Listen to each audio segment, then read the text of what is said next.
Alright, I'm gonna top up my, I definitely use this for fabric last. I'm gonna chop up my 4-gallon jug here. Oh, that smells nice. Always cut away from yourself. I recycle these anyway, so I'm just extra recycling it, that's all.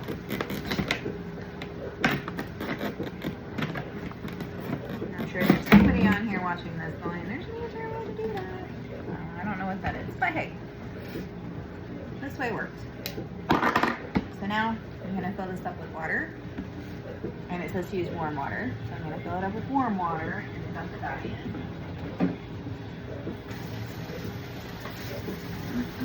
And I know that it's warm because I'm sure you can hear in the background the dishwasher going. So it's at about 3 gallons of water. That's a 4-gallon thing. I'm assuming when I remove the top, it removed some of it, so that should be enough. There weren't any other directions in there. I did this once a long time ago, but it was with the supervision of my grandmother, who knew what she was doing.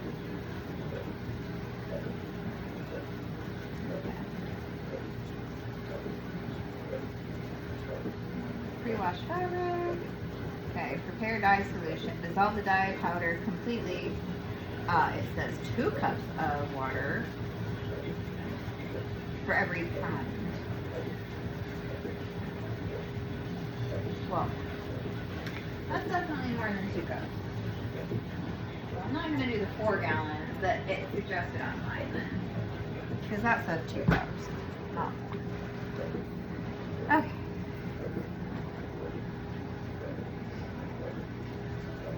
I got this nylon spatula thing, and I think it'll be good for this, because I think that the dye will come off of that well.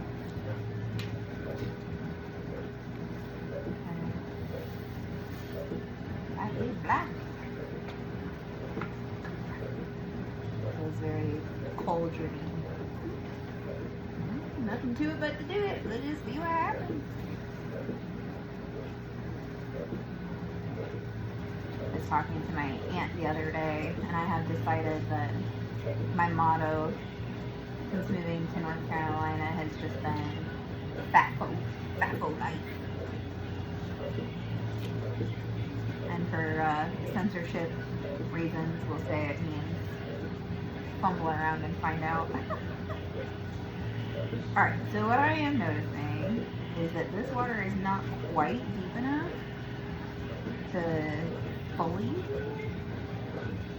get all of that shirt in there. I did see something about salt. That maybe it's good to add salt or vinegar. It's one of my favorite chips, by the way. Actually, it looks like I'm getting it to go under the water. Okay. But every time I push down on a piece, another piece pops up.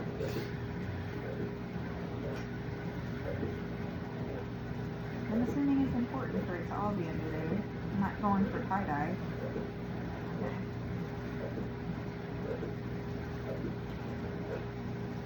It's definitely looking gray in there. Not black, but definitely looking gray.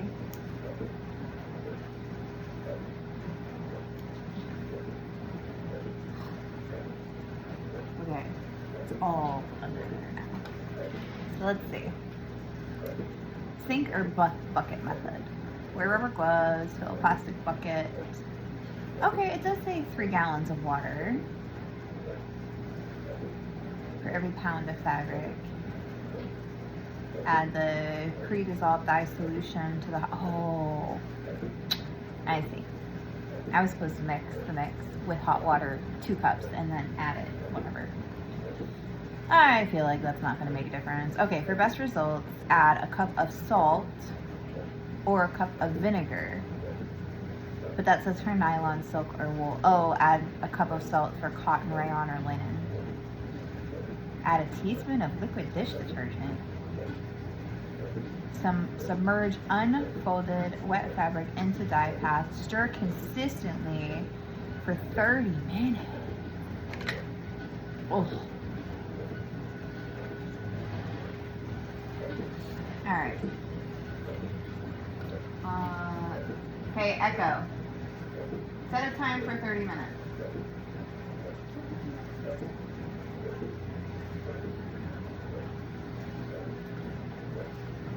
I don't feel like I really trust what the response was to that, so I'm just gonna stand here and stir this apparently for 30 minutes. I think that I'm gonna end up fast forwarding this a bit for you guys. Turns out you want to sit here for 30 minutes with me and watch me move this around. Well, here, I guess while I'm doing this, and you can fast forward to the end if you just want to see the final result. We can talk about the Edgar Allan Poe thing. So it's one of those like pop-up events. I'm sure that you've seen before.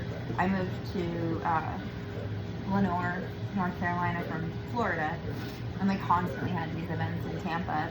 So the last one that I went to was an Alice in Wonderland tea party, and I actually did post some videos from that one. It was the Alice in Wonderland tea/gin. It wasn't really tea, it was definitely gin, where they had the specialty drinks and they did like a little show, and everybody was kind of dressed up all fun and whimsically for Alice in Wonderland. And so I have not gone to one since I moved here, but this one's in Hickory, and Hickory is not too far. It's like 30 minutes from Lenoir, and they tend to have a lot more things like that in the bigger city. It's not big, but it's definitely bigger than Lenoir. Anyhow, it's Edgar Allan Poe themed, and so they'll have different drinks that are themed along with some of his famous poems. And so they have actors that will be all dressed up in the Victorian garb, and they'll do, I'm assuming, a story, and then they'll serve you a drink that goes along with that story. And it's just kind of fun. It's a vibe. So the last, again, this is by Fever. I don't know if I said that, but it just kind of puts these shows on. The last Fever event that I went to was the Van Gogh Expo, and I did post videos of that. That was really cool. So, check out if you don't know about things going on in your area. They seem to kind of be everywhere. That Van Gogh Expo thing was about an hour and a half from here. So sometimes you might have to drive a little bit. But it's worth it. Like, you gotta go experience life. I was actually thinking about this the other day because I'm new to this whole social media thing and to YouTube specifically. And I guess the only reason I'm really doing it is because everybody keeps telling me that I need to do it. And I do a lot of stuff on Facebook. I post a lot of videos and stuff on there. Not for really any other purpose than just, I don't know, I have joyful, exciting, learning moments that happen in my life, and I'm like, well, why not share those with other people? We passed a whole bunch of deer the other day, and I told my husband, stop, because I wanted to take a video, and he was like, why do you do this all the time? He was like, why do you feel like you have to share that moment with other people? And I'm like, I don't know, because it was a moment of joy, and so it made me feel good, and so I just want to help other people feel good too. I don't really know. And then I wrote my first book, The Deep, Sarah M. Merchant. It is on Amazon, paperback, hardcover, and Kindle, and I am working on an audiobook for it. But that's a big part of why I've been hitting social media pretty hard, is to promote that. And I am working on a couple other books right now. I actually have 14 projects like in the hopper. So it's just good to get your name out there. And so that's what started the social media stuff. But I want it to be more. And so if you're still listening to this, I can't believe you've been listening to me babble now. I don't know, for 5 minutes. So we've got a lot more minutes to go. But anyways, I was thinking about the social media thing, and I came up for my YouTube channel, because apparently I have to have a YouTube channel, Sarah the Sarah. And it's a weird name, but I landed on it because I was thinking about, like, Sarah the artist, Sarah the author, Sarah the DIYer, Sarah the educator, Sarah the mom, the wife, the sister, all the things. And I was just like, I can't just pick one thing. And honestly, I thought about Sarah the creator, and that just felt blasphemous. So I passed on that one. And I landed on Sarah the Sarah because, I mean, ultimately I'm just me, and I wear a lot of hats, and I do a lot of things, try a lot of things. But I'm just Sarah. And so that's where Sarah the Sarah came from. But I wanted it to be a little more than that even. So I've been playing around with this idea of coming up with like a purpose. And I love FAFO. FAFO Life is great. It's not exactly PC if you actually know what FAFO stands for. It's not fumble around and find out. If you hadn't heard it before, I'm sure you could fill in the blank for what is actually there for fumble. It starts with the same 2 letters. But I don't know, I feel like that might not reach everybody. That might turn some people off because it's a very crass word in the beginning, which I'm not opposed to. It doesn't offend me, but I know that other people are offended by it. So I was thinking about get out and do. So that would be goad. So I'm thinking about goading people into going out and doing, because I really feel like that's how you have experiences. It's how you learn things. It's how you discover things in your community. Like, I love that I work in the school system, and I work at multiple schools. And one of the schools that I work at, there's this awesome teacher, and she always tells me, like, I love your videos. And it's not any of the videos where, like, I'm doing something productive, creating something. It's the videos when I just go out into the community. It's going out to a local pizza place, going to an antique shop, just going out and doing something. And she said, that's really inspired her, because if anybody watching is an educator, you know that work-life balance is really hard for teachers especially. And so that's been really hard for her to take time to live, to just go out and do things. And, she saves those things for the weekends or the holidays or the summers.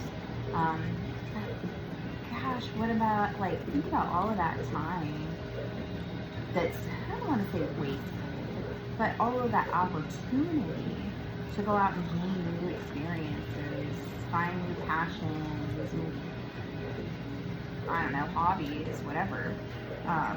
If we just wait for the weekend and the holidays, we have more time than we think. And I know some people watching this saying, no, I don't have any time. Well, many of you may not know me, but I think I have been the poster child for busy. I will say, at the absolute busiest point in my life, I was a full-time doctoral student, a school administrator, a graduate assistant transcribing educational videos, and an adjunct professor, while having 2 kids in middle school, and a husband, and a home, and animals. I will say, when I had all of that going on, I think I finally found, that's my limit. I could not take on one more thing.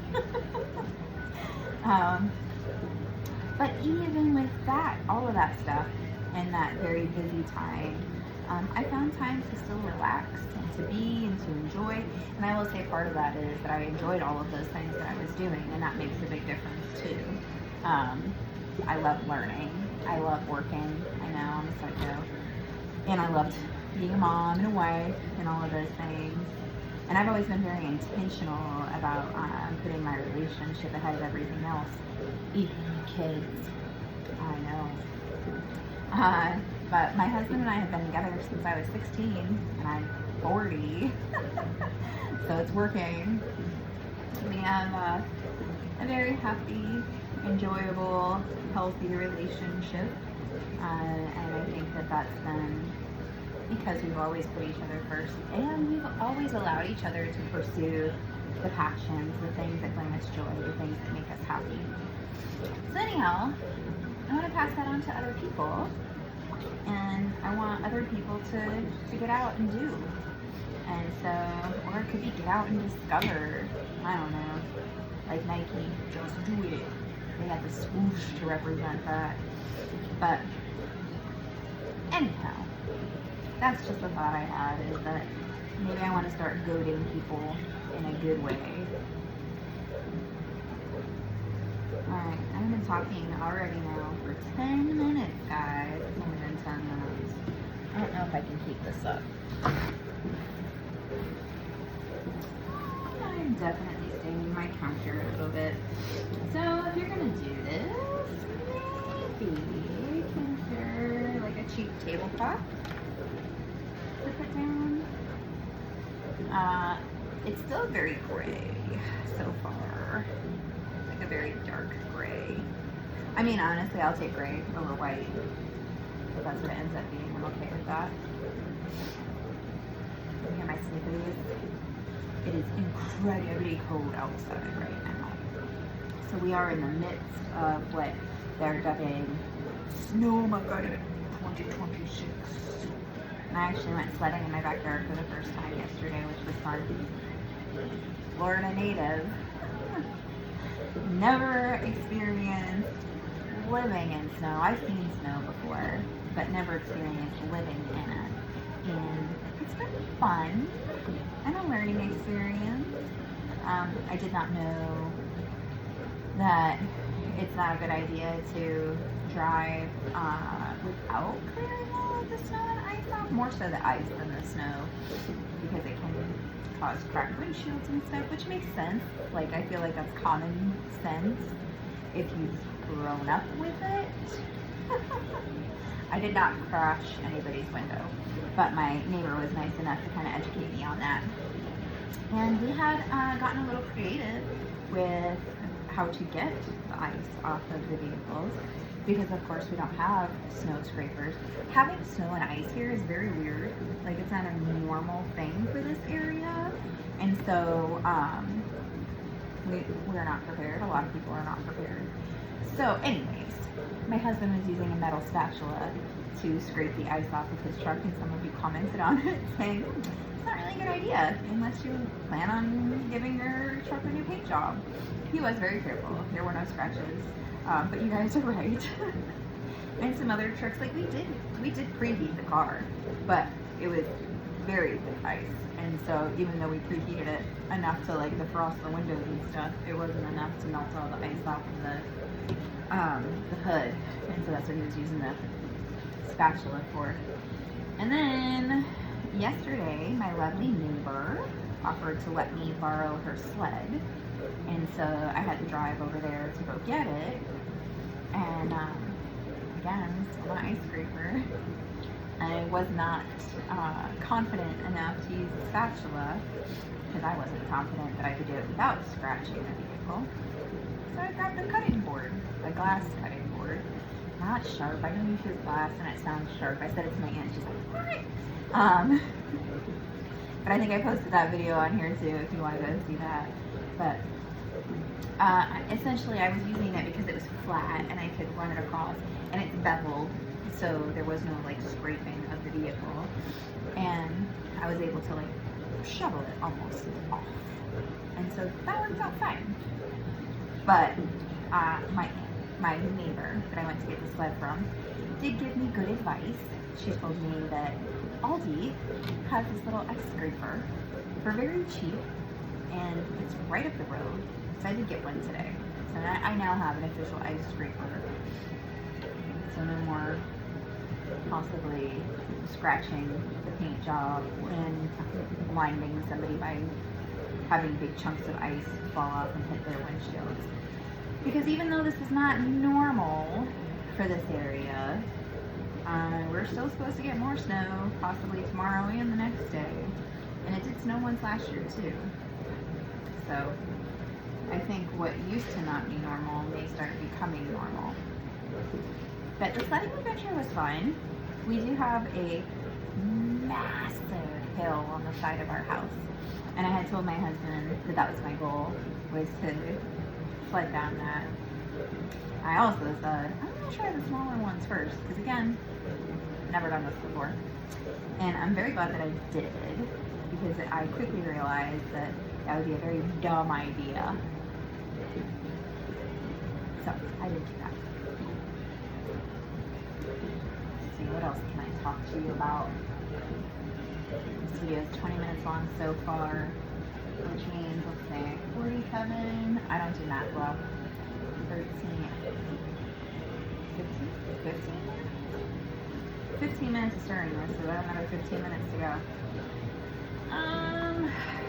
Art is another thing that I've been messing around with. You can see a bunch of videos about that, redoing furniture. And actually see my project that's in there, the chair with the leopard on it. My husband advised me to reconsider the back on that one. He said it felt very Walmart-y on the back side. Like, he said the rest of it looks beautiful, he loves it, but he said it just cheapened it with the leopard that was on the back. So any of my Lisa Frank fans might disagree. I love it, but I did post it on Facebook and I asked for some feedback, and everybody else kind of agreed to. So I'm gonna redo it. I had to redo it anyway because the fabric didn't stick well with the staples, and so it was kind of coming apart. Oh, yay.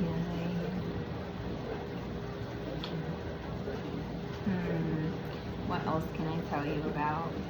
I can tell you about my book. So the book that I already wrote, finished, published, is called The Deep, and it's a grief journey.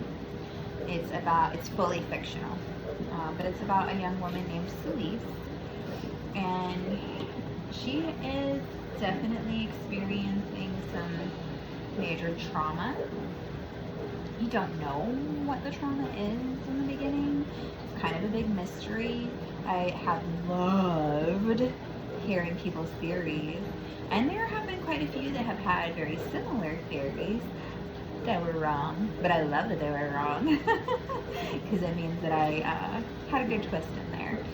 And you don't really know who everyone is to each other at first. There's some questions, so there's a little bit of mystery that's there, but ultimately the intent behind it is a journey of healing.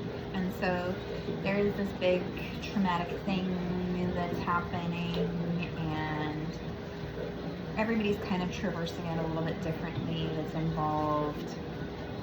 And so there's lots of examples of how people deal with grief, how we kind of hold each other through it, because hopefully if we're experiencing that level of trauma, that we're not experiencing it alone.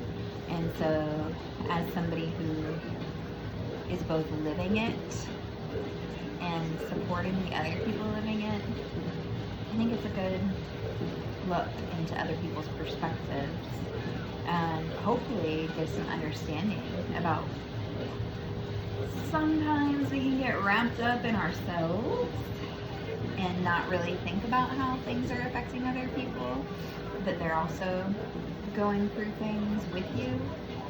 And so I think it gives a good perspective change. That's all. And so I do have a warning at the beginning, because obviously it deals with some heavy stuff. And so I have had people tell me that they've had to step away from it, which is totally fine. I will say that other people have said that from the second they opened it, they didn't put it down until they finished it, and that it takes about 4 hours to do that. But they just wanted, for one, they said they love the story, which is great to hear as an author, but also that resolution is on the other side. And so instead of sitting in the deep and feeling the weight and the pressure of it, putting it down and coming back to it later, they decided that it was better for them to just go ahead and get to the end.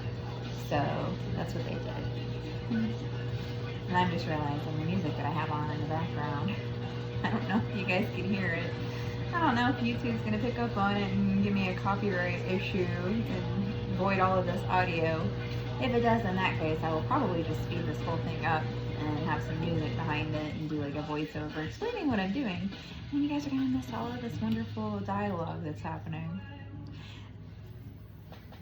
Anyways, back to the deep. So the other thing that's very interesting about it is that, well, I think it's interesting, is that it's written entirely in character perspective. And so there's no outside narration.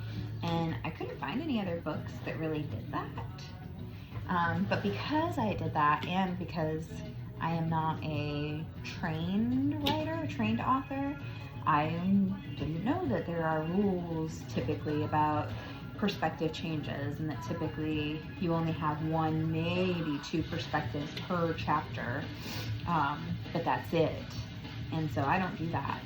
There's definitely times where there's 4 or 5 switches in one chapter. There are times when there's only 1 or 2. But I had to create a way for people to be able to understand like whose perspective they were in, because during the beta reading phase, which I didn't even know that's what it was called, where I had people reading it before I finished it or before I published it, that was a lot of the feedback was, I don't know whose perspective I'm in, and so it kind of takes me out of the story because I have to go back and figure that out. And so I played around with some different ideas, like scripting, like writing it like a script, which I hated. I put names like above the section breaks, and I didn't like that either, because I felt like it took away from the storytelling, because I really want the readers to be just fully immersed into that character in that moment. And I feel like a name just didn't do that. And so I went with what I have called character icons, character perspective icons, because I created a character perspective key. So character perspective icon. And so each of the characters has an animal symbol that represents them, and each of those animals was very intentionally selected, because it's not necessarily just a visual signal to say, oh, it's a butterfly, so I'm in Celise's mind. It's the butterfly because she's in a stage of metamorphosis, and she's kind of literally in her cocoon when you first step into the story. And so it's more so about the role that they play in the grief that they're living. And so, like one of the characters is a stag, and he is, in the moment, he is just the quiet strength. And that's the role that he plays. There's a hummingbird who is going 1,000,000 miles an hour, but doing it with such grace and carrying the weight and all of those things, but she just does it so with such class, I'll say. And then, so I don't want to tell you all of them, but if you go and you check it out, you'll be able to see just in the previews on Amazon, I think the preview pages, you'll be able to see the character perspective key, and you can see who it belongs to, and you can see about how many characters are in there. But even though it's very heavy in the beginning, and you're kind of meant to feel that discomfort and disorientation, eventually it will open up a little bit more. It becomes lighter and easier. And so I would just encourage you, if you start it, make sure you finish it. If you feel frustrated in the beginning, it's but it's kind of intentional. I really wanted you guys to kind of feel the same things that she was feeling. And so, I don't know. Alright, let's see where we're at here. I mean, it definitely still looks gray, but it's a darker gray. I'm good with it. Like, I don't think it needs to be black. I wonder if I would have used the salt or the vinegar. That would have been a different result. I definitely used less water than it said to do. And I am noticing it's called tint and dye, so I don't know. Let's see, I've got 5 minutes left. What can I tell you about in 5 minutes?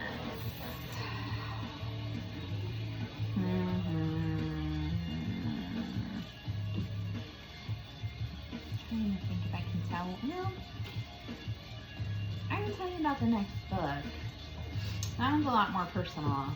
So the next book is called A Mermaid's Tale, Tale, and it is my own personal journey, but it's not my journey. It's kind of weird. So when I was 12, my mom got into a real bad accident. Like, they had to use the jaws of life to pull the engine off her lap, pronounced her dead at the scene. They flighted her out to the hospital, emergency surgery, physical therapy, life changed forever. And I can't really tell you how it turns out because I feel like that's part of the journey in the book. But let's just say that it is definitely another grief journey. And depending on how you see it at the end, I don't know, I can't say that, like, The Deep gives you a happy ending, or at least resolution, and I can't say the same about that one. But I'm not really choosing the ending because I am basing it on reality. It is fiction officially because I obviously was only 12 years old when all of this was happening, and so a lot of the adult conversations that were had did not involve me. So I don't know the things that were really said behind closed doors. I don't know exactly the thoughts because it is, again, in character perspective, like The Deep. And so you're going to be inside the heads of the people in this journey. And so obviously I wasn't in my mom's head or the other people that were in the book other than myself. And so I am making it all up. I don't really know. All of the major events that are in there obviously really happened, but all of the details in between, not so much. And so if you're interested, if you like The Deep, then I'm sure that you will like A Mermaid's Tale. And then I'm doing a companion novel to The Deep as well, called The Undertow. And it is the main character from The Deep. It's her mother's story. And this one so far is only in Maggie's perspective. So I haven't had to develop a character key, and I kind of just let it, I don't know, naturally just flow the way that it comes out. I'm not trying to force that character perspective key into any story. It worked really well for The Deep. It's working very well for A Mermaid's Tale. But I don't know, just for The Undertow, it just seems like it's better to just come just from her perspective alone. Alright, I am just about at the 30 minutes here. So, let's see. 4 nylon spatula. I'm sure you'll come clean. Alright. After dying.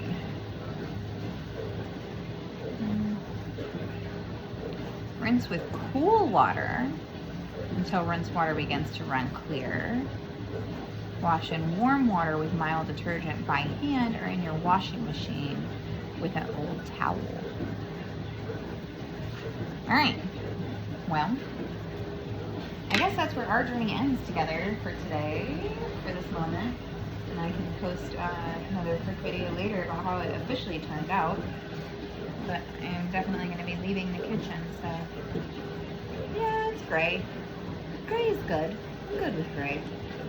I don't know. Edgar Allan Poe and white just didn't seem to go along.